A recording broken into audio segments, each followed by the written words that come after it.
Good morning, everyone. Everyone who is here this morning.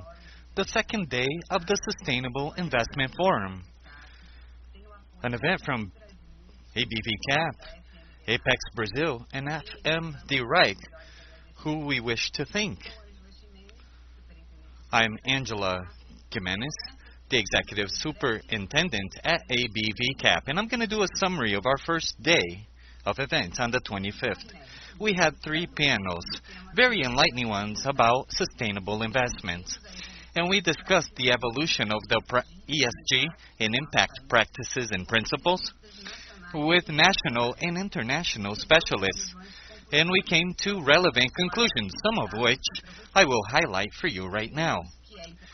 We saw that it's important that the ESG principles be worked as a central piece of the investment strategies to incent entrepreneurs to adopt these directives. And we also saw that the core business of best practices must be integrated to investment decisions. We've concluded that the consolidation trend is clear in terms of ESG in Brazil.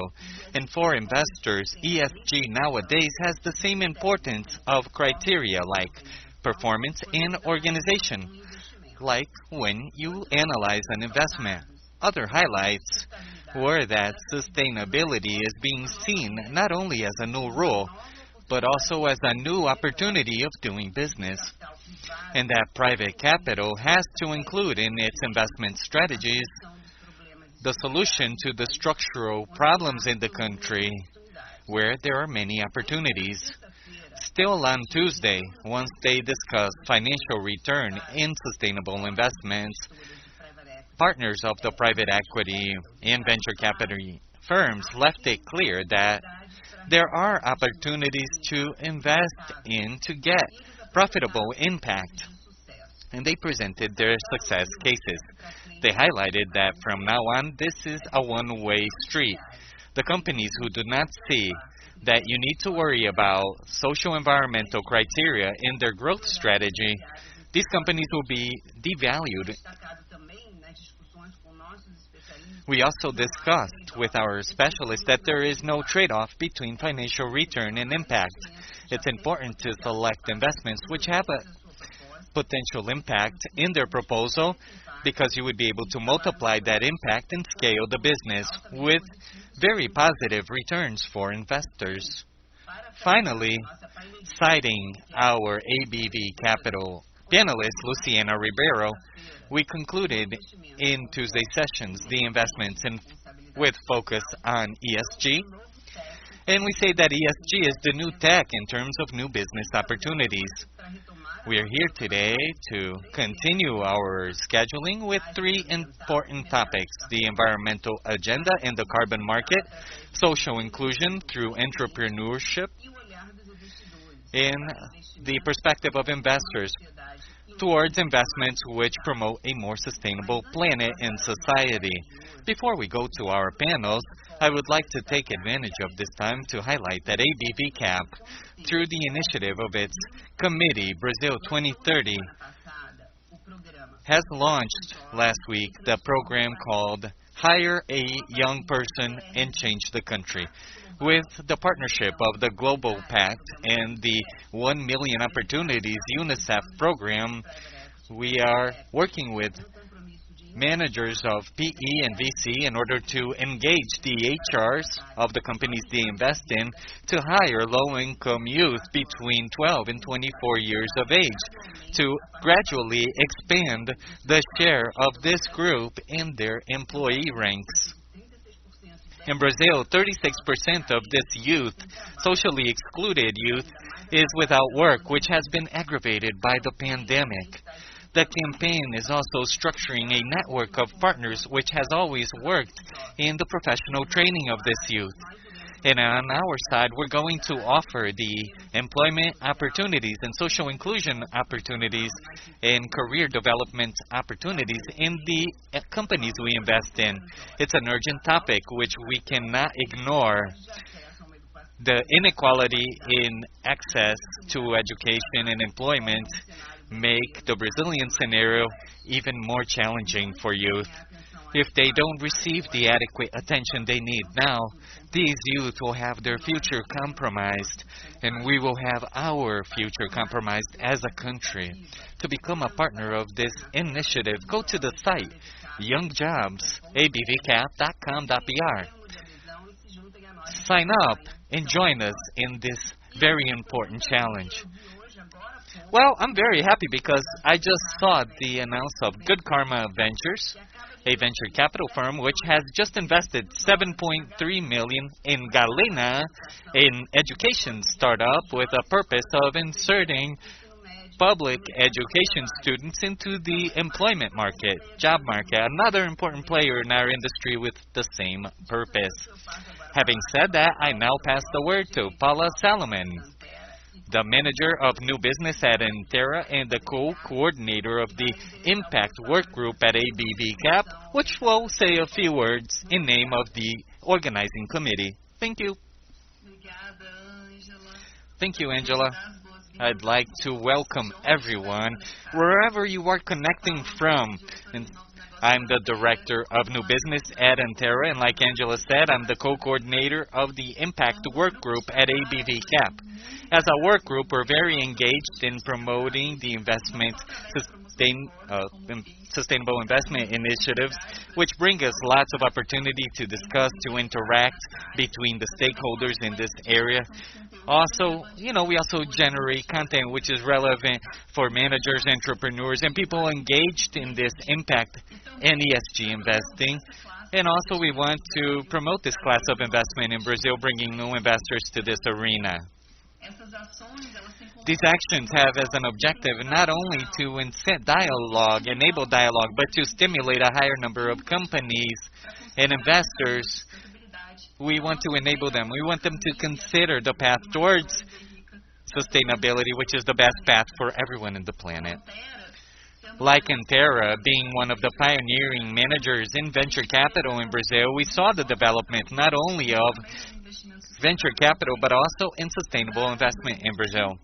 2005 data, which looked at the investments in small innovative companies, tech companies, in the first decade of this century, we saw an acceleration of impact conversations, more people talking about it, and we saw positive results from the investments made not only in terms of financial returns, but also with great social environmental results generated by our ventures, even if in the beginning we had the intention of investing in impact or without these companies actually being called impact companies or social companies, like I can talk about Isoflor or MagnaMed, which is being talked about a lot in these current days. So, we heard a lot on Tuesday, and Angela said very well that there is no trade-off and that the investment funds, the Sustainable Investment Fund, is a one-way street. There's no going back now. We see that there's not only more intent or investors want more impact, but they also see a convergence. They also see the need for a change in way business is done, taking into consideration not only the impact on society, but on the environment, and also bringing you the perspective of financial returns. Of course, that's why we're very happy to bring more experience to the managers, to the investors, and to Brazilian companies sharing these experiences, not only onshore but offshore as well, with lessons learned and great future insights. We hope that all the participants might enjoy the conversation and also take part in this conversation. I thank you for your participation, and to kick off our program today, I'm going to call Cristiane Nascimento from ABVCAP.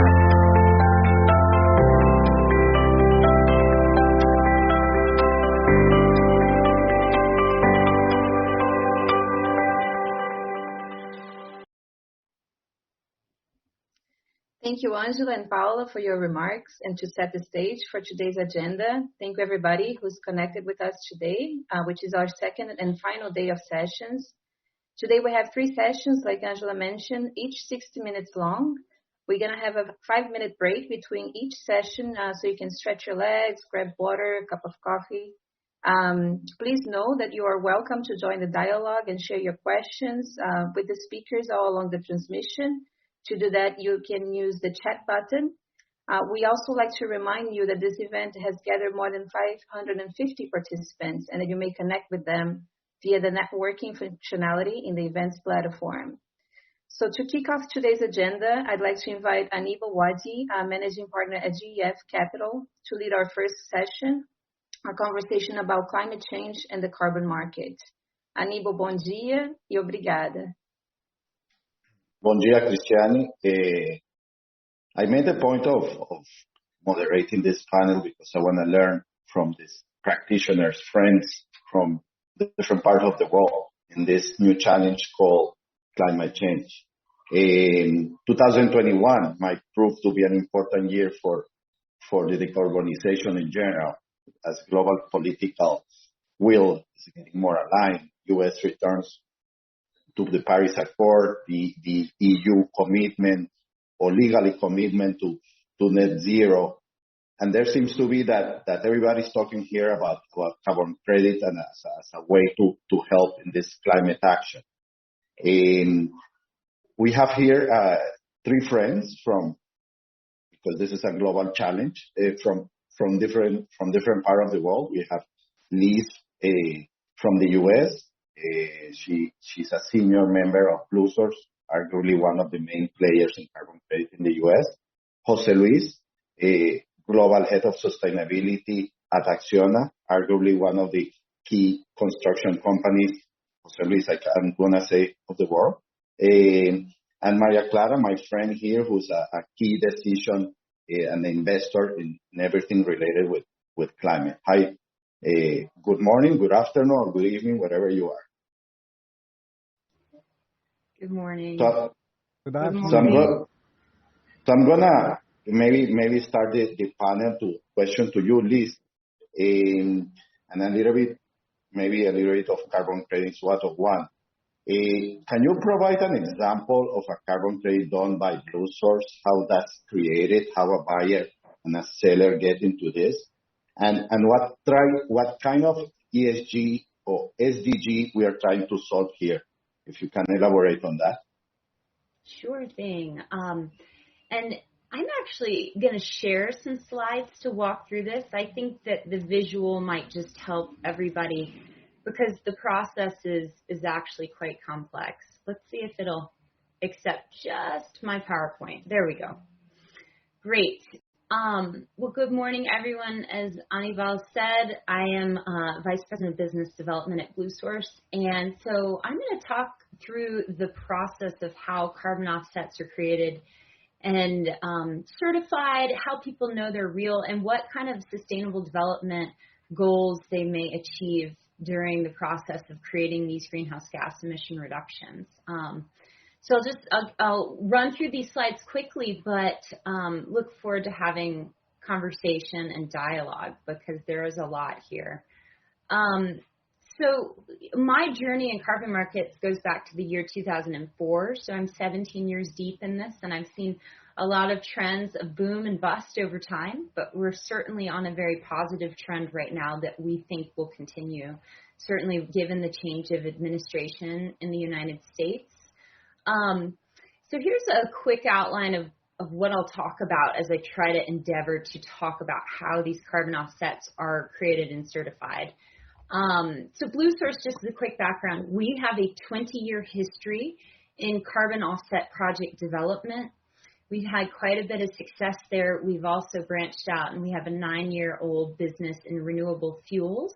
There's various renewable fuel markets in the United States that are quite valuable and important right now, so we operate heavily in those. We also can source offsets for clients from around the world, as well as other instruments like RECs. And we've recently begun trading RTCs, which are the commodity, the environmental attribute associated with renewable natural gas. On the top half of this slide are just a few of our partners that we've actually developed projects with or for. You can see some household names like Tyson Foods and Whirlpool, J.B. Hunt. We've done a logistics project with them. We've focused over the last 12 years on forestry projects, which has been a great bet. The voluntary carbon market has a strong preference right now for nature-based solutions. So you can see we've partnered with folks like the Forest Land Group, the Nature Conservancy, Audubon Society, Campbell Global on those forestry projects. And then we have customers that come back to us each year for their offset needs. In addition to the compliance entities that we work with in the California market, which can be some of the oil giants, we also sell to voluntary customers that are trying to reduce their greenhouse gases voluntarily. And some of those you can see on the bottom half of the slide here. So our philosophy is always that customers first baseline of what their emissions are. So we measure those emissions. We have an advisory group where we measure the greenhouse gas emissions, and we will do that for any scope requested. It's quite interesting right now which companies are choosing to try to make reductions through scopes 1 to 3. Others just tackle scope 1 and 2.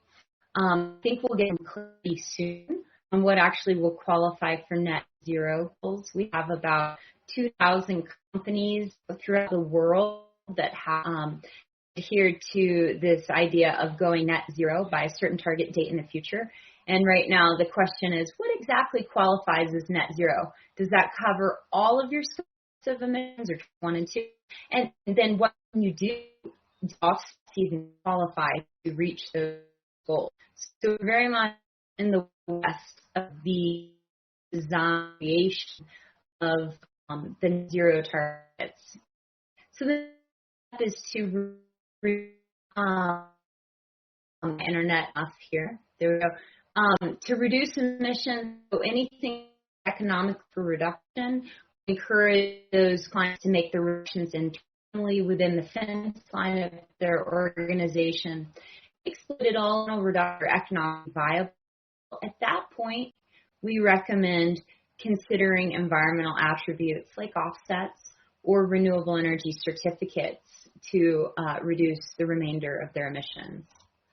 So as just a quick background, a carbon offset is a project that reduces greenhouse gases by absorbing them or avoiding those emissions, and that those emission reductions can be quantified and certified by a third-party auditor and registered with a standard body, so that that reduction can be traded and an entity that may have emissions can actually purchase that reduction to take the claim for their own reductions.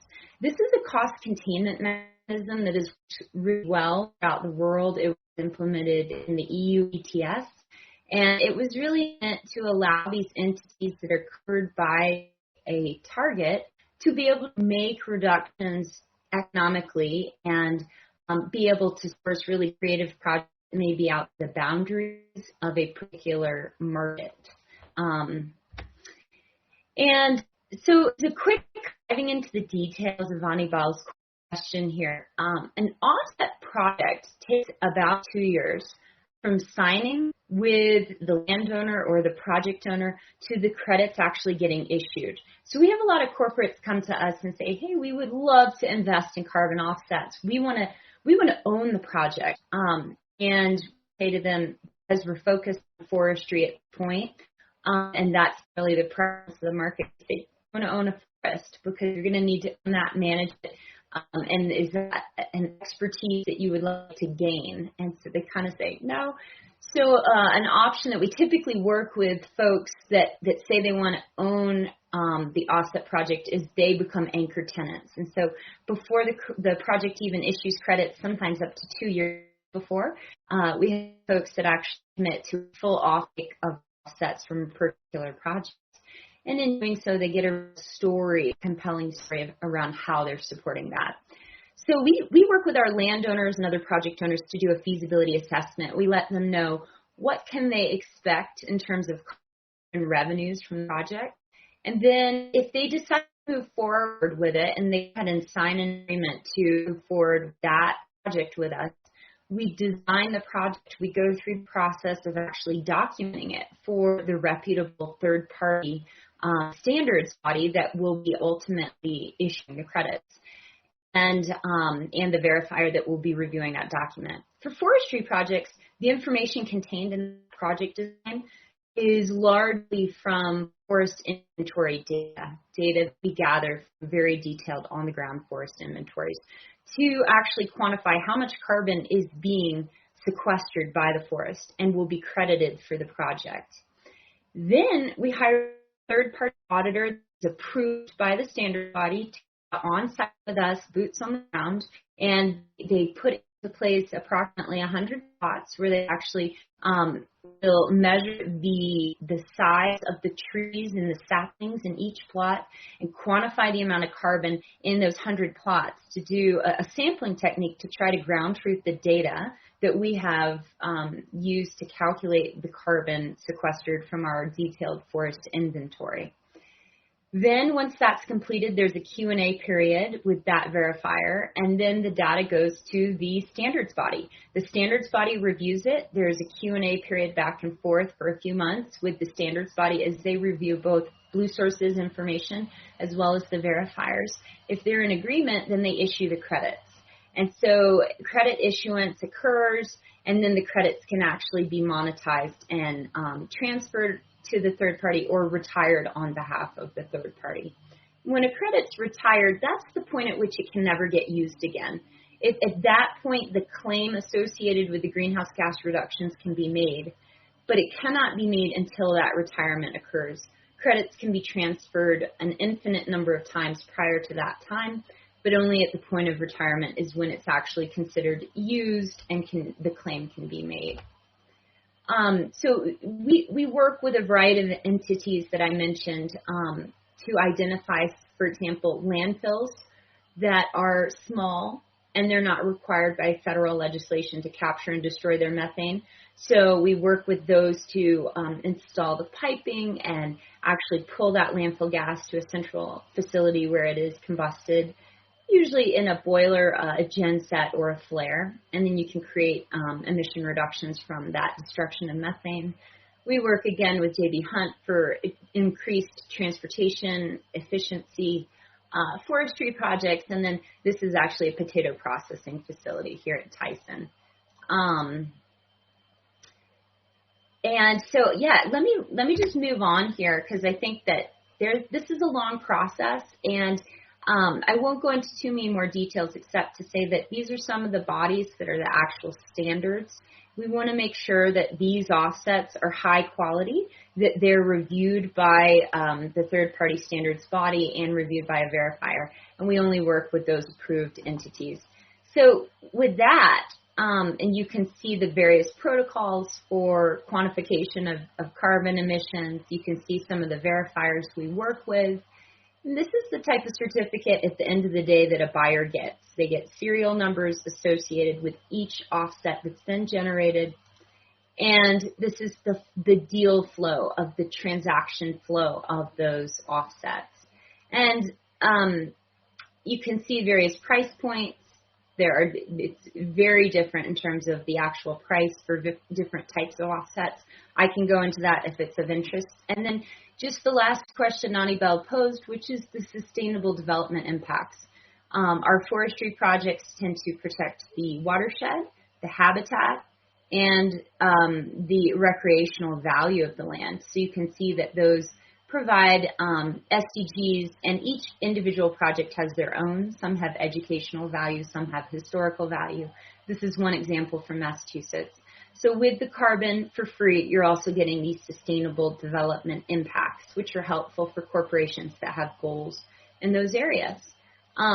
This is the growth of these markets over time, incredibly valuable, growing very quickly. And with that, I will pass it back to you, Anibal. Thank you very much, Liz. I have like 15 questions to you, but I want to be mindful about it. Jose Luis is a good friend, and we have been learning from him in different matters. He's not only leads the global sustainability effort at Acciona, but he also helps to shape some of the thinking in Europe regarding EU taxonomy. Jose Luis, as a major player professional in this climate agenda, How do you think carbon markets can play a role in that aspect, specifically in Europe, and how can we think about that with respect to the rest of the world? What are the challenges that you see in Europe today? Like, I'm reading a lot about this carbon tax, but so many questions, but hopefully you can summarize in 5-7 minutes. First of all, thank you. Thank you for inviting me. You're very kind. It's a pleasure to be here. Let me use a couple of slides in order to explain how we see the journey. It's a bit different than our vision in our market. We are in the middle of a change, and this is very clear that we need to understand in another way the situation that we are living as companies in Europe. First of all, we started at the beginning of this 2000s working with CDMs. We are a company who has wind farms, solar panels around the world. Very quickly, the growth of this mechanism, but we failed very quickly. All the prices were down, and we discovered that we need to have this kind of mechanism, or we need to use this kind of mechanism in another way. For the first part of this period, we started to measure. I think that Lizzie has developed a very comprehensive picture about how you need to tackle this problem. And first of all, you need to measure what is your footprint, and you need to be sure that you have enough control of your emissions. But we decided in 2017 to be carbon neutral. And what happened with that? Next slide, please. This is our pathway of emissions. We have, first of all, a first commitment to be aligned with the 1.5 degrees scenarios of the Paris Agreement. Now, first from the 2 degrees and then to the 1.5 degrees scenarios. You can see that the effort, the amount of the effort between 1.5 and 2 degrees is huge. We only need to reduce 16% if you are aligned with the 2 degrees scenarios, but you need 60% if you want to be aligned with the 1.5 degrees scenarios. It's a huge effort, and the effort is very, very, very challenging with the amount of companies that are now aligned with the 1.5 scenario. We are every year offsetting all of our footprint, scope 1, 2, and 3, with carbon credits. Next slide. We use for this mechanism the CDM mechanism. This is the market, the current market according to the World Bank, where are the main markets. And first of all, my first surprise would be how many markets you can find, how many accreditations are in the market. This is one of our learnings. There are a lot of different animals there, and they are fighting for the knife. This is not only one specific standardization that you can use. You need to learn a lot before you find the right one for you. We are using the United Nations CDM project for offsetting. Next slide. For this purpose, we use wind power farms to offset this with CDM register certified emission reductions. But we learn a lot with this process, and now I can give you a very news that we have our own methodology for specific technologies. Next slide. This is the final approval of the MES panel of the United Nations about the desalination plants with reverse osmosis. That this is very important for us. Next slide, please. In this kind of technology, only with one plant, only with the reductions that we are allocating from one plant, we can most of our footprint will be offset. This is very, very interesting discovery. But at the same time, we discovered that Makes sense. Makes real sense what we are doing. Next slide, please. And we are thinking about this in another way. We say, okay, this is the old-fashioned, this is the Kyoto status quo, that you have not targets around the world. Only a few countries had targets, but the rest of the world has no targets. But now we are entering in a new situation. What is this new situation? Every country will have targets. And with this situation, the problem is how to define substantial contribution, additionality. What is additional and what is not? Because if I am promising that I am going down in my emissions, probably most of your projects will be included in the promises of your government. And nothing occurs if you are giving this, making these improvements. Nothing. It was our approach. What happened in this new situation, in the Paris Agreement scenario? How we can define additionality? And I give you an example about what does it mean for us. Next slide, please. Yesterday, it's a very recent example because we signed yesterday a new facility that linkage carbon removals from our operations around the world with the financing facility.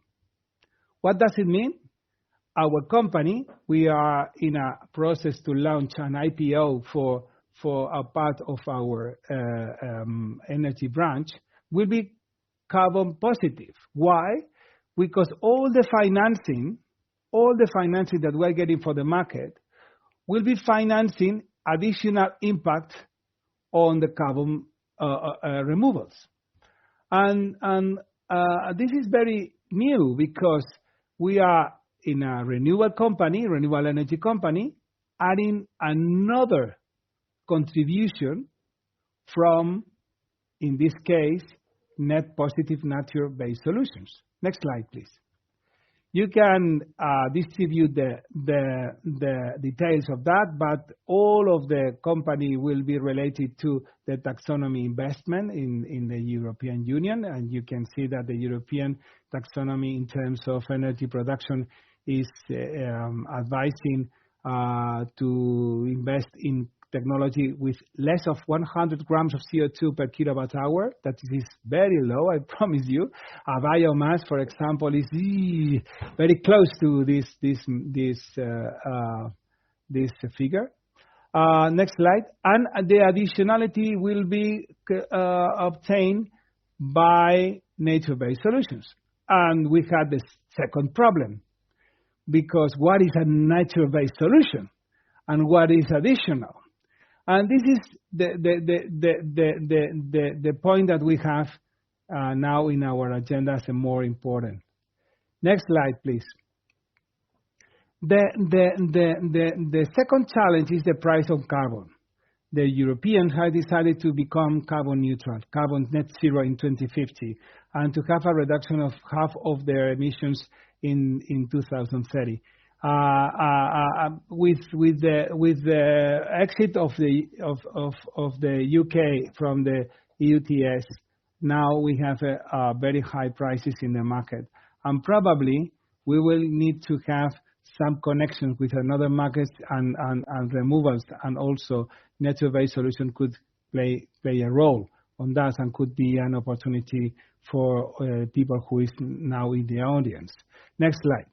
My final remarks will be about this type of challenge that we have. I think that on the table and in the coming months will be very, very important to be clear on this. For me, the final decision of the Article 6 in COP26 will be the deal breaker for this kind of mechanism. And if we solve the problem in the right way, we will have a very healthy carbon credit market in the future. But it's uncertain at this stage, to be honest. Next slide, please. The huge diversity of mechanisms that we have at this stage makes this decision not easy.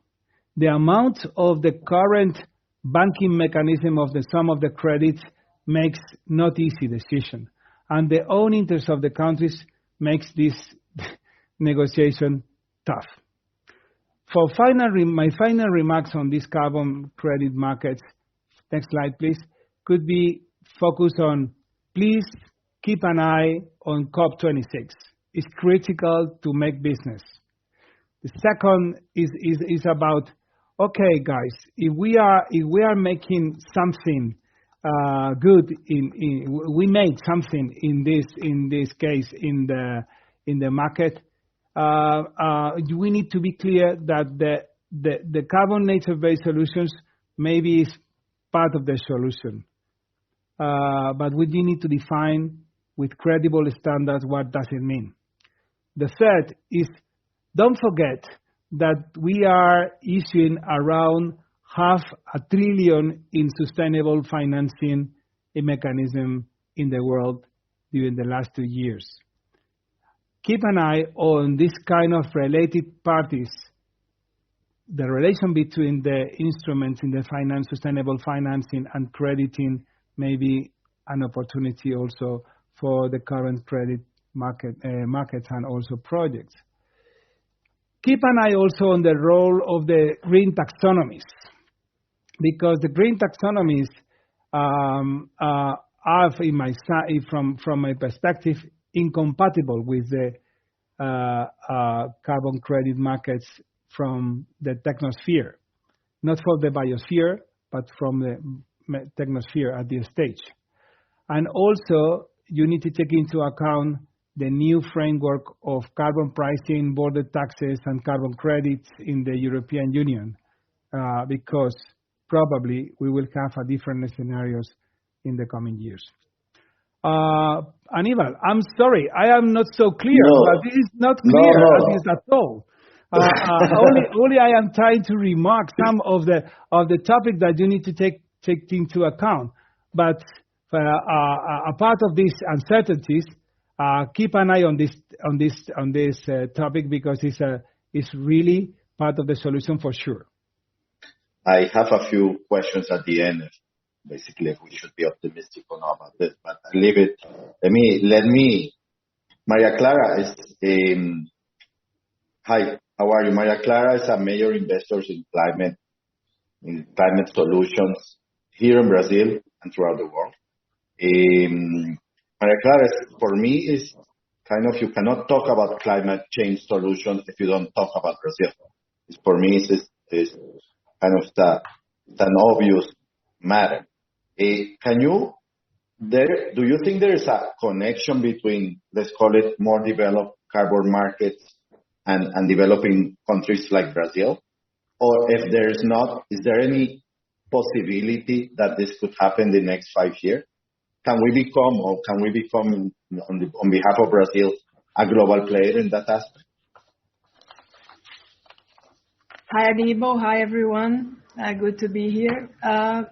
Well, I do, yes. I believe that there is a possibility of connection. As you know, we have already frameworks for that in the Article 6 of Paris Agreement. It's not, let's say, there's a lot of dilemmas there yet to, let's say, to make those connections really work.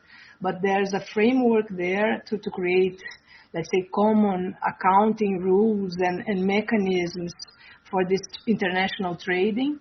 I think we need to work on that, on the bilateral negotiations, which it still needs a lot of work. But I do believe, yes, there's a possibility that in the next years we can let's say, be more positive on that. For sure, Brazil can be, let's say, a leading market. Brazil has, let's say, a huge potential in several areas, but here the potential is enormous in several areas. We have the deforestation and degradation mechanisms in REDD+ projects. Of course, we don't have a regulated market yet. We know that the government is working on that direction, but we haven't seen any, let's say, any definitive settlements in this area. But we hear that the financial, the Minister of Economy is working on some framework on that area. Brazil, of course, the biggest market is the regulated market, and we are not there yet in Brazil. We have the voluntary market that is very active now. We have, as I mentioned, the REDD+ mechanism, which is the deforestation and degradation mechanism. We have potential for agriculture, for native restoration, for both native and exotic forests. We have blue carbon mechanisms that should be addressed as well. So, yes, Brazil can be very competitive in the long term. I am at the board of Biofílica, which is a company that works in all these areas that I just mentioned. And Biofílica, let's say, is having, let's say, a huge demand to develop projects in all these areas, and still the voluntary market is too small, I think, compared to the regulated market, which is like 5 gigatons. The voluntary market is like 150 million tons. So it's very important, in my view, to let's say to move to as well to a regulated market as Europe and other California as well. I think that I think that carbon markets in Brazil are really developing, but I see the companies, large companies, similar to Liz's presentation. We have in Brazil some companies that are now willing to compensate their emissions, even in the scope 3, which is the service in logistics. Things like that are happening. This is really new. And this is, let's say, for companies to compensate in scope 1 and 2, which is their own emissions and not from third parties. That was quite, let's say, they were eager to do that, but in scope 3, this is really recent. So the demand for let's say, for compensation and carbon credits now are much higher. And the mindset of companies are really changing. We see this recent Shell development that happened this week, and it seems things are really changing in that direction. Thank you, Maria Clara. Jose Luis, there is a lot of people talking about net zero here, net zero there. What net zero means? That is a good question. Let me give you a couple of figures about how relevant is this. The 20% of the world's largest 2,000 public companies that accounts around 14 trillion have set net zero commitment. Nobody knows very well what does it mean, but 25%, only just one in 10 pledge that reach net zero emissions is backed by science-based targets. This is one dangerous circumstance that we have. Everybody knows that it's a trend, but probably we have a bit of greenwashing on that. But additionally, 124 countries, not companies, countries are now committed to consider net zero in their plans and regulation. It's around 52% of the total population. It's around 68% of the GDP. is incredible. Let me give you 3 approaches that are possible. I think that the world is divided in 2 types of people. 2, only 2, in this moment. One type of people believes that we reach net zero in 2050, and the other, they don't believe on that. If you believe you only need to think about that and where you are. You are in the first group of people and companies, or in the second. Because if you are in the first group of people, net zero means net zero, and net zero means no emissions, no CO2 emissions at all in 2050. And this is the first meaning of net zero. And I think that we are every day more committed that net zero means net zero, not and the carbonization is not low carbon. It's different. Okay. The second group of people that are more in the center, they vote in the center. They are in the warm, not hot or cold.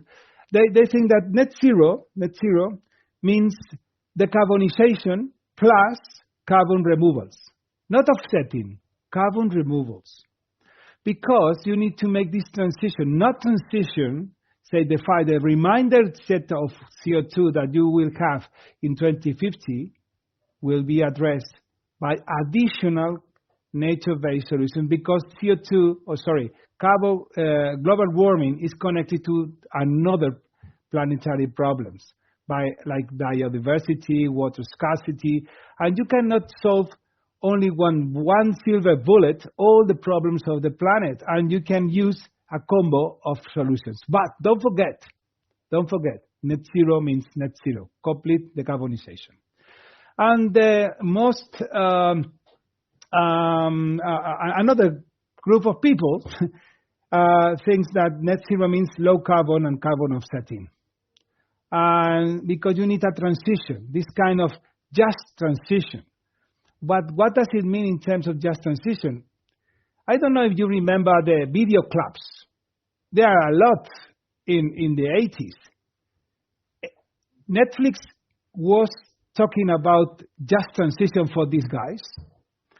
Imagine that the people who was manufacturing faxes,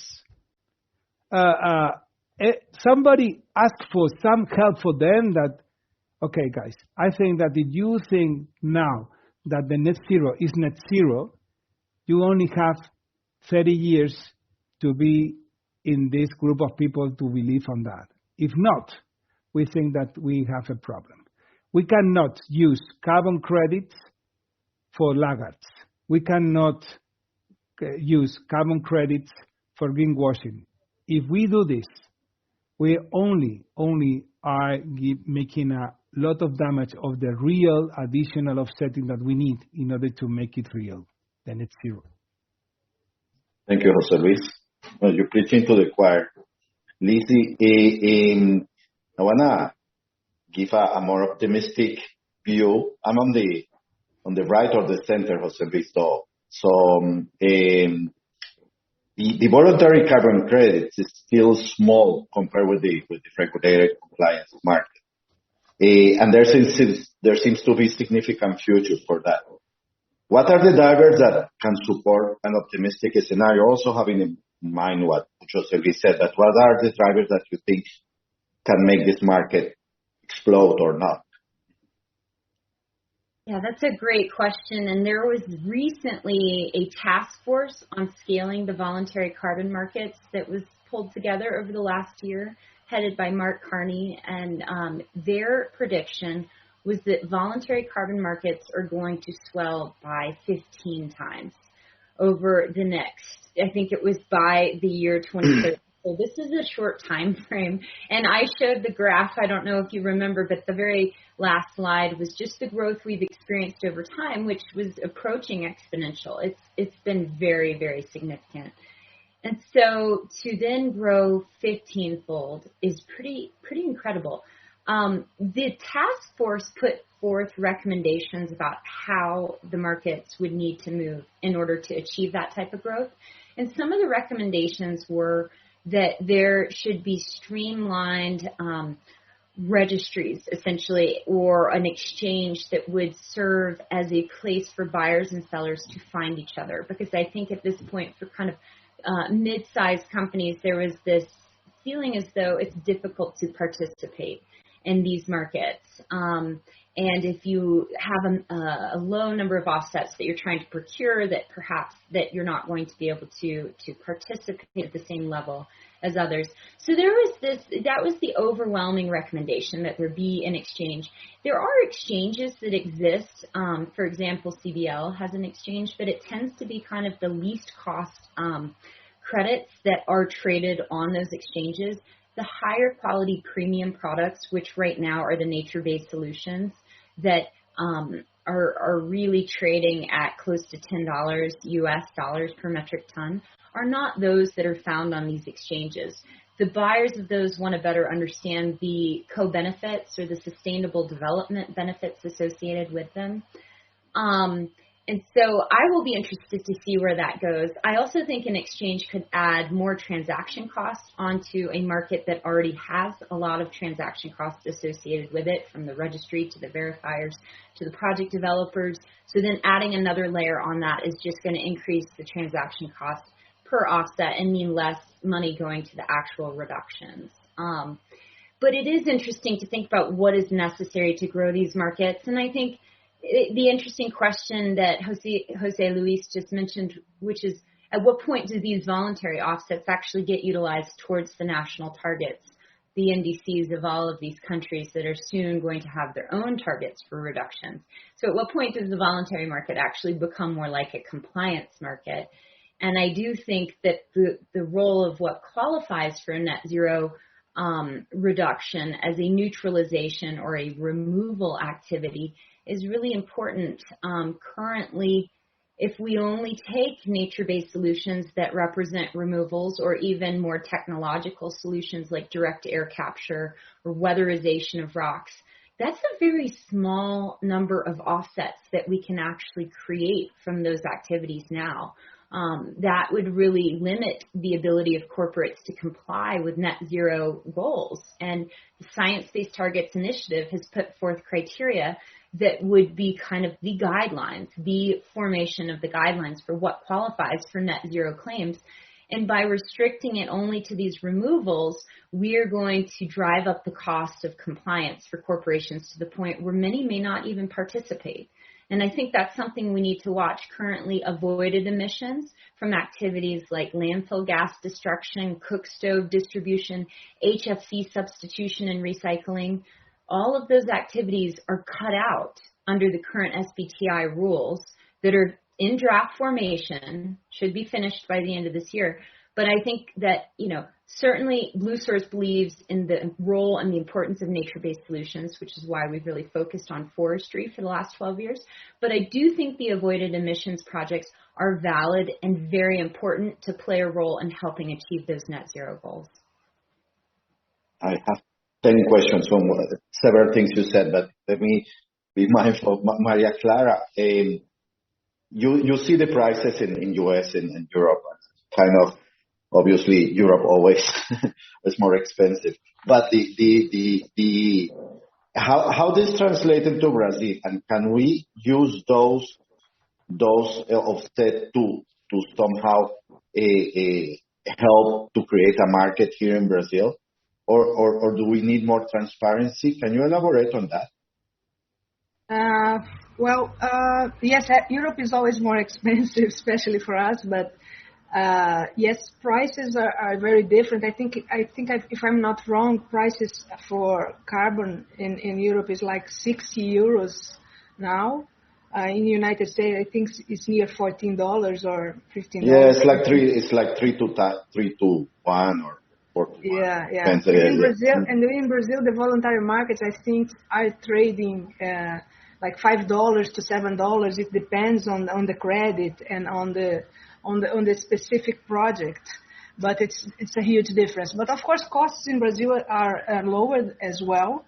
And Brazil has, as you know, the potential to restore and reforest a huge amount of area. We have lots of degraded area that we can develop projects and increase, let's say, this market and maybe adjust this scenario. But I think that the cost here will always be lower. And there is all the huge potential to improve the prices here. That's my view. And talking about transparency, I think there's a lot of transparency in this market. Lizzie has showed what you do. She does in Blue Source. Biofilica the same. We have all the verification from third parties, and all the process is really certified by very well-known institutions. I think the key problem that we have is education on the subject. I think people do not really understand the market yet, and of course that we need to improve our work on that to let's say to make this more clear to everyone. There's a lot of maps, satellite images, verifications in all the projects. You can select the project that you want to let's say to develop. So it's not, let's say, anywhere. You just you choose whatever you are doing, and you can follow up on that. So I think the process is much more on communication and education. Because the validation, the auditing, and monitoring is really done, is already in place. You're in mute. We have few minutes, and I may basically ask questions here to my friends. Is we need a lot of cooperation to make this work. It's a challenge. Even the U.S. lease is even a challenging state, I think. So, what are the trends? Are we working together, or this is gonna be only kind of ad hoc, isolated initiatives? I leave it to, I don't know, whoever wants to answer. It's a great question. I mean, the whole premise of how offset markets developed under the Kyoto Protocol was this notion of a reduction in Ecuador can apply to an obligated party in Spain because it has the same greenhouse gas warming potential. And if we can achieve a cost of compliance cheaper in Brazil or Ecuador or elsewhere, then let's do it because it has the same global benefit.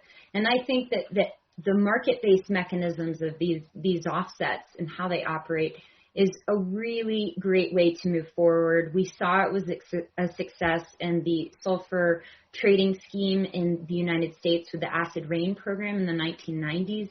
That's what we modeled cap and trade off of when we were designing the Kyoto Protocol provisions. And I think it should play a role in the Paris-aligned world moving forward. The thing that we need now is we need in the COP negotiations to solidify the details of Article 6, how trading among countries will occur, and whether or not, as Jose Luis referred to, these corresponding adjustments will occur. And that is something we're watching very closely. And just to define a quick corresponding adjustment would be an offset project developed in one country would need to be canceled before traded abroad so that it isn't double counted as both a reduction within the host country and for a country abroad.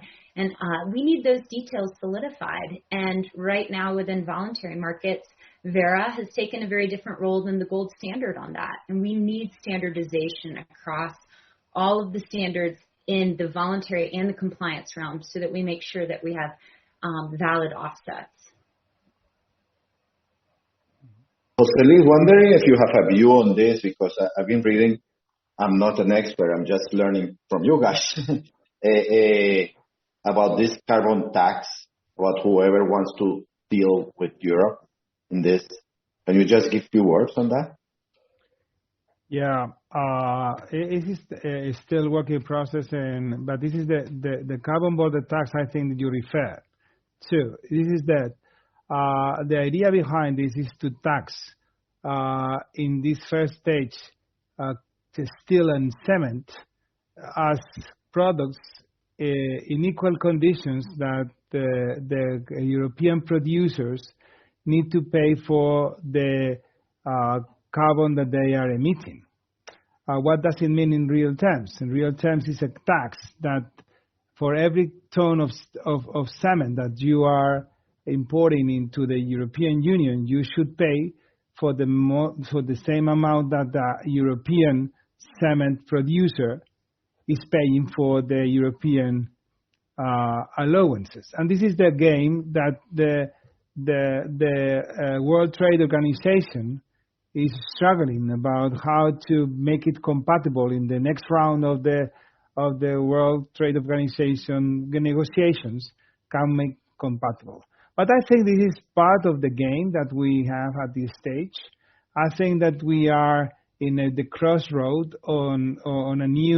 in front of a new era of what is happening after COP26 or maybe after Article 6, because I am not sure that in COP26 we've had an agreement of the Article 6. It's still so empty of content, from my opinion, and they have no enough maturity to be agreed only with the 6 months that we have in front of 5 months that we have. But this is the problem, is that you need to think about carbon credit, talking about Paris Agreement as a commitment of the countries.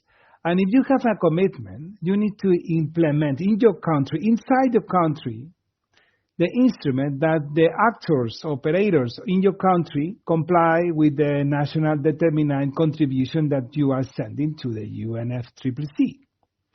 And this is the challenge. In some countries, you will find voluntary or regulated markets to comply with that. In another, you will have taxes. In another, you will have another instruments to make it happen. And for this, you need to combine voluntary commitment with NDCs.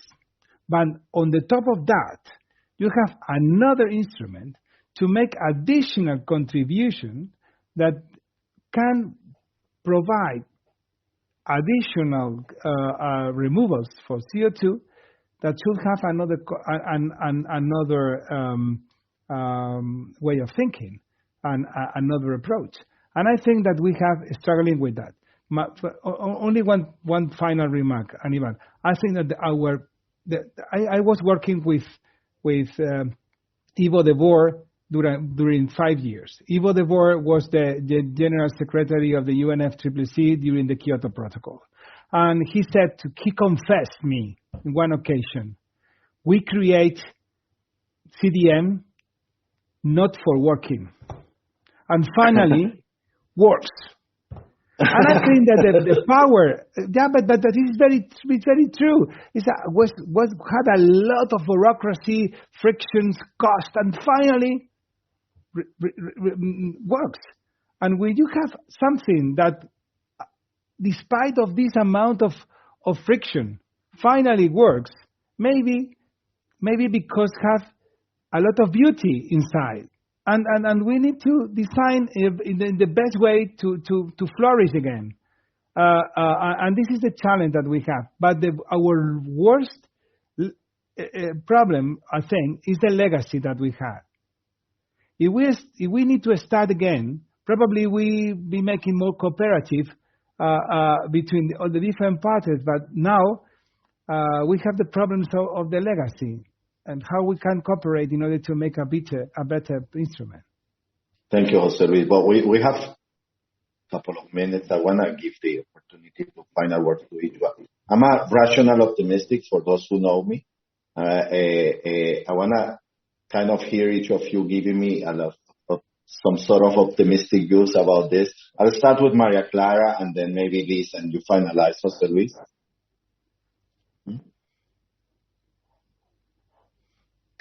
Well, I work all my life in an industry which is based in trees, which is the pulp industry.